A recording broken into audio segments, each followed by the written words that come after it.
ઉમરેઠ પેટા ચૂંટણીમાં કોંગ્રેસ એ મોટા ગેમ્બલના મૂડમાં જે છે તે જોવા મળી રહી છે। ભૃગુરાજસિંહ ચૌહાણ અને કપિલા ચાવડા પણ પ્રબળ દાવેદાર જે છે તે માનવામાં આવી રહ્યા છે। કોંગ્રેસ કોને ઉમરેઠથી પેટા ચૂંટણીમાં મેદાને ઉતાર્યું તેને લઈને ઉમેદવારની અંદર અસમંજસ છે। દિલ્હીના નેતૃત્વએ અમિત ચાવડા ઉપર આ નિર્ણય કરવાનું ઢોળ્યું છે, એટલે કે હવે અમિત ચાવડાએ અહીંયા માંડવાળ શરૂ કર્યો છે। આ બે ચહેરાઓ જ માત્ર અત્યારે નામ ચર્ચાઓમાં આવી રહ્યા છે, આ સિવાય કોઈ ત્રીજો એવો ચહેરો નથી કે ત્યાંથી ભારતીય જનતા પાર્ટી સામે મજબૂત ટક્કર આપી શકે। બે શરતોના આધારે અહીંયાથી પેટા ચૂંટણીમાં એ કોંગ્રેસ ઉમેદવાર ઉતારવાની તૈયારીમાં છે।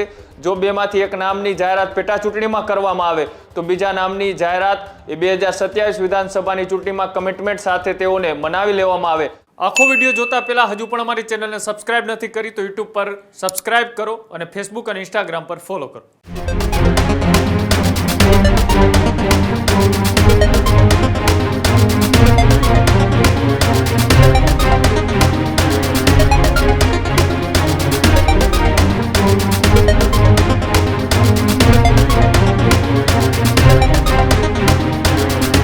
સ્થાનિક સ્વરાજ્યની ચૂંટણીની તારીખો જાહેર થતાની સાથે જ હવે ઉમરેઠ વિધાનસભાની પેટા ચૂંટણીની તારીખ જાહેર થઈ ગઈ છે। 23 તારીખે મતદાન જે છે તે યોજાવા જઈ રહ્યું છે। પહેલા સૌથી મોટા સમાચાર અત્યારે મળી રહ્યા છે। ઉમરેઠ પેટા ચૂંટણીમાં કોંગ્રેસ એ મોટા ગેમ્બલના મૂડમાં જે છે તે જોવા મળી રહી છે। કોંગ્રેસે ઉમરેઠ બેઠક માટે માંડવાળી જે છે તે શરૂ કરી દીધી છે। ભૃગુરાજસિંહ ચૌહાણ અને કપિલા ચાવડા પણ પ્રબળ દાવેદાર જે છે તે માનવામાં આવી રહ્યા છે। અમિત ચાવડાએ માંડવાળી શરૂ કરી હોવાની વાત છે। બંને દાવેદારોને જે કોંગ્રેસનું કાર્યાલય છે ત્યાં આગળ બોલાવવામાં આવ્યા છે। બંનેમાંથી એકને ટિકિટ મળે તે વાત નક્કી માનવામાં આવી રહી છે। બંનેને સમજાવી અમિત ચાવડા એકને ટિકિટ આપશે તેવી પણ વાત સામે આવી રહી છે, જ્યારે હાઈકમાન્ડે અમિત ચાવડા પર નિર્ણય જે છે તે છોડી દીધો છે। જ્યાં જે રીતે અત્યારે ઉમરેઠ વિધાનસભાની પેટા ચૂંટણીની તડામાર તૈયારીઓ મતદારો જે છે તેમાં પણ થનગનાટ કે હવે મતદાનની નવી તારીખ, કારણ કે ઉમરેઠની એ બેઠક અને વિધાનસભાની જે આ બેઠક જે છે એ ત્યાંના ધારાસભ્યના નિધન બાદ એ બેઠક ખાલી પડી હતી। જે બાદ હવે સ્થાનિક સ્વરાજ્યની ચૂંટણી પહેલા ઉમરેઠ વિધાનસભાની પેટા ચૂંટણી એટલે કે 23 તારીખે આ ચૂંટણી જે છે તે ત્યાં યોજાવા જઈ રહી છે। ભાજપ, કોંગ્રેસ અને આપ એમ ત્રિપાંખીયો જંગ જે છે એ ઉમરેઠની અંદર જોવા મળશે। જો કે ઉમરેઠ એ ભારતીય જનતા પાર્ટીનો ગઢ ગણાઈ રહ્યો છે અને ભારતીય જનતા પાર્ટી એટલી મજબૂતાઈથી એ ઉમરેઠ બેઠક પર પકડ રાખીને બેઠી છે। જો કે ત્યાંના ધારાસભ્યનું એ નિધન થતાની સાથે જ જે છે એ બેઠક ખાલી પડી હતી। એ બેઠક ખાલી થતાની સાથે ત્યાં પેટા ચૂંટણીની સૌ કોઈ લોકો તારીખની રાહ જોઈ રહ્યા હતા। જો કે ઇલેક્શન કમિશન એટલે કે ચૂંટણી પંચે તારીખ જે છે તે જાહેર કરી દીધી। તારીખ જાહેર થતાની સાથે જ હવે કયા એવા ચહેરાઓ જે છે તેને ઉમરેઠ વિધાનસભાની પેટા ચૂંટણીમાં ઉતારવા, કયા એવા પ્રબળ દાવેદારો જે છે તેના નામો હવે નક્કી કરવા તે પણ એક ચર્ચાનો વિષય હાલ બનતો જોવા મળી રહ્યો છે। જ્યારે વિપક્ષમાં જે કોંગ્રેસ છે તેમના દ્વારા હાલ તો જે છે તે ચર્ચાઈ રહ્યું છે। બે નામો અત્યારે ચર્ચાઈ રહ્યા છે ને જેમને કોંગ્રેસના કાર્યાલય ખાતે બોલાવવામાં આવે છે। ભૃગુરાજસિંહ ચૌહાણ અને કપિલા ચાવડા બંને પ્રબળ દાવેદારો જે છે તે માનવામાં આવી રહ્યા છે। કૃણાલ મારી સાથે ન્યૂઝરૂમથી જોડાયા છે। કૃણાલ, જે રીતે ઉમરેઠ બેઠકની પેટા ચૂંટણીની જાહેરાત થઈ, 23 તારીખે મતદાનની જાહેરાત થઈ, ભૃગુરાજસિંહ ચૌહાણ અને કપિલા ચાવડા પ્રબળ દાવેદાર માનવામાં આવી રહ્યા છે। બંનેને અત્યારે અમિત ચાવડાએ કોંગ્રેસ કાર્યાલય ખાતે બોલાવ્યા છે। શું વધુ વિગતો મળી રહી છે? બિલકુલ, હવે છેલ્લા 2 દિવસ બાકી છે ઉમેદવારી પત્ર ભરવાને, એટલે કે 6 તારીખે ઉમેદવારી પત્રક ભરવાની છેલ્લી તારીખ છે અને તે પહેલા હજુ કોંગ્રેસ કોને ઉમરેઠથી પેટા ચૂંટણીમાં મેદાને ઉતાર્યું તેને લઈને ઉમેદવારની અંદર અસમંજસ છે। બે વ્યક્તિઓના નામ એ ચર્ચામાં છે અને સાથે જ જે બે વ્યક્તિઓના નામ છે તેમાં એક ભૃગરાજસિંહ ચૌહાણ કે જેઓ ત્યાંના પ્રબળ દાવેદાર અને મજબૂત ઉમેદવાર માનવામાં આવે છે અને તેની સામે એક મહિલા ચહેરો પણ છે, કપિલા ચાવડા। આ બંનેનું નામ અત્યારે ખૂબ ચર્ચામાં છે અને અંતે અમિત ચાવડાને જ્યારે દિલ્હીનું તેડું આવ્યું હતું, દિલ્હીથી આવ્યા બાદ પણ એ દિલ્હીના નેતૃત્વએ અમિત ચાવડા ઉપર આ નિર્ણય કરવાનું ઢોળ્યું છે। એટલે કે હવે અમિત ચાવડાએ અહીંયા માંડવાળ શરૂ કર્યો છે। બંને વ્યક્તિઓને એ કોંગ્રેસ કાર્યાલય ખાતે બોલાવવામાં આવ્યા છે। બંનેમાંથી એકને અત્યારે ટિકિટ આપવામાં આવી શકે તો બીજાને 2027 વિધાનસભાની ચૂંટણીમાં ટિકિટ આપવામાં આવે તેવી એ શરતોના આધારે ગમે તે બેમાંથી એકને ટિકિટની જાહેરાત છે તે કોંગ્રેસ આજે કરી શકે છે.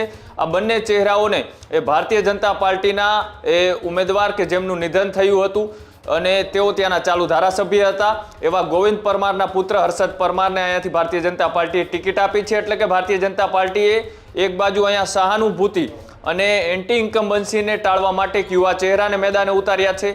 આમ જોવા જઈએ તો જે એ પરંપરાગત બેઠક એ કોંગ્રેસની માનવામાં આવતી હતી પણ છેલ્લા 2 ટર્મથી આ ભારતીય જનતા પાર્ટી અહીંયા સતત જીતતી આવે છે અને સાથે જે વિસ્તાર એ અમિત ચાવડાનો વિસ્તાર કહી શકાય કેમ કે એની આસપાસની અંદર જ અમિત ચાવડાનું પ્રભુત્વ વધારે છે અને તેના જ કારણે આ નિર્ણય એ અમિત ચાવડાને કરવાનો છે. પ્રદેશ નેતૃત્વમાં પણ અમિત ચાવડા જેનું નામ નક્કી કરે તેના ઉપર એ કોંગ્રેસ એ તેમને ચૂંટણી લડાવવા માટે તૈયાર હોવાની વાત પણ સામે આવી રહી છે. જોકે આ બે ચહેરાઓ જ માત્ર અત્યારે નામ ચર્ચાઓમાં આવી રહ્યા છે. આ સિવાય કોઈ ત્રીજો એવો ચહેરો નથી કે ત્યાંથી ભારતીય જનતા પાર્ટી સામે મજબૂત ટક્કર આપી શકે. અને સાથે જ જે નામ એ ચર્ચાઓમાં છે, 2 નામ, એમાં એક મહિલા છે અને એક પુરુષ છે. એટલે કે જો અહીંયા કાસ્ટ બેલેન્સિંગનું જોવા જઈએ તો ઓબીસી, એસટી અને પાટીદારોના મતથી આ વિધાનસભા છે તે બનેલી છે ને ત્યાં તમામ કાસ્ટનું પ્રભુત્વ છે. એટલે કે જે રીતનું અહીંયા લાંબા સમયથી આ શાસન ભારતીય જનતા પાર્ટીનું હતું અને તેની સામે હવે આ એક વિધાનસભાની પેટા ચૂંટણી કે જેની છેલ્લી તારીખ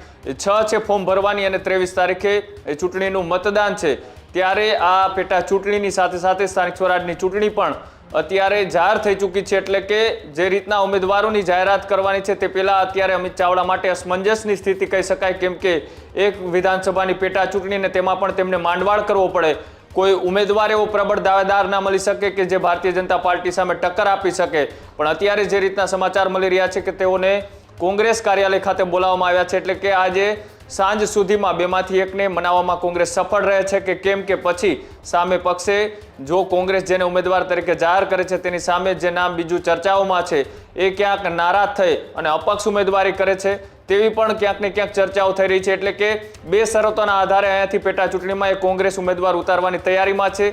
જો બેમાંથી એક નામની જાહેરાત પેટા ચૂંટણીમાં કરવામાં આવે તો બીજા નામની જાહેરાત એ 2027 વિધાનસભાની ચૂંટણીમાં કમિટમેન્ટ સાથે તેઓને મનાવી લેવામાં આવે. અને કદાચ જો આવું નથી થતું અને કોઈ ત્રીજા ચહેરાને ભારતીય જનતા પાર્ટીની સામે કોંગ્રેસ ઉતારે છે તો એ ચહેરો કેટલો પ્રબળ દાવેદાર છે કે કેમ, એ ત્યાંથી ચૂંટણી જીતી શકે છે કે કેમ, તેની પર પણ અત્યારે એ સવાલો છે. અને તેની વચ્ચે હવે અમિત ચાવડા ક્યાંક ને ક્યાંક અસમંજસની સ્થિતિમાં છે કેમ કે દિલ્હીના નેતૃત્વએ આ તમામ નિર્ણય કરવાની જવાબદારી અમિત ચાવડાને સોંપી છે. અમિત ચાવડા એ વિસ્તાર એટલે કે આકલાવ વિધાનસભાથી તેઓ ધારાસભ્ય છે અને તેની આસપાસનો આ વિસ્તાર અને ખાસ કરીને ભારતીય જનતા પાર્ટી અહીંયા પરંપરાગત રીતના એ જે ગોવિંદ પરમાર હતા તેમના પુત્રને ટિકિટ આપી છે.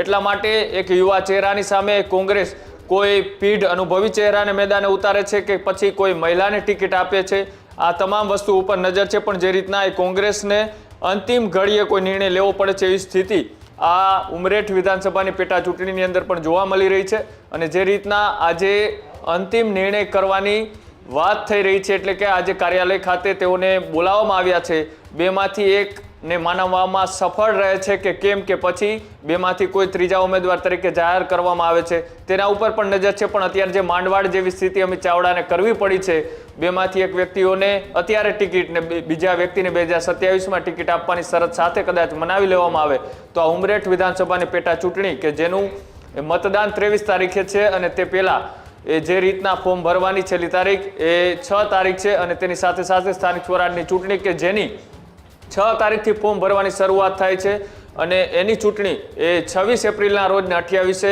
એ મતગણતરી છે.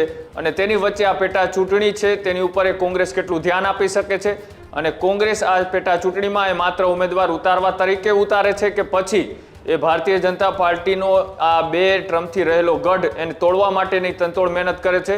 તે ઉમેદવાર બંને તરફીથી જ્યારે જાહેર થઈ જશે ત્યારે ખબર પડશે. જો કે હજુ સુધી કોઈ એવી સત્તાવાર જાહેરાત કે કોઈ એવી પ્રબળ શક્યતાઓ નથી દેખાતી કે કોંગ્રેસ આ બેઠક જીતી શકે. પણ જે રીતના એ 2 નામો ચર્ચાઓમાં છે, આ બેમાંથી એક મહિલા અને એક પુરુષ છે, એક પ્રબળ દાવેદાર માનવામાં આવે છે તો બીજાને એન્ટી ઇન્કમ્બન્સી અને સહાનુભૂતિની સામે લડાવવા માટે કોંગ્રેસ તૈયારી દર્શાવી રહી છે. જો કે અમિત ચાવડા ઉપર આખો આ નિર્ણય એ હાઈકમાન્ડે થોપી દીધો છે.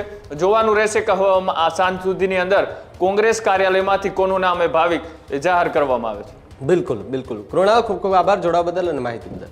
આ જ પ્રકારની તમામ અપડેટ જોવા માટે ન્યૂઝરૂમ ગુજરાતને લાઇક, શેર અને સબસ્ક્રાઇબ કરવાનું ભૂલતા નહીં.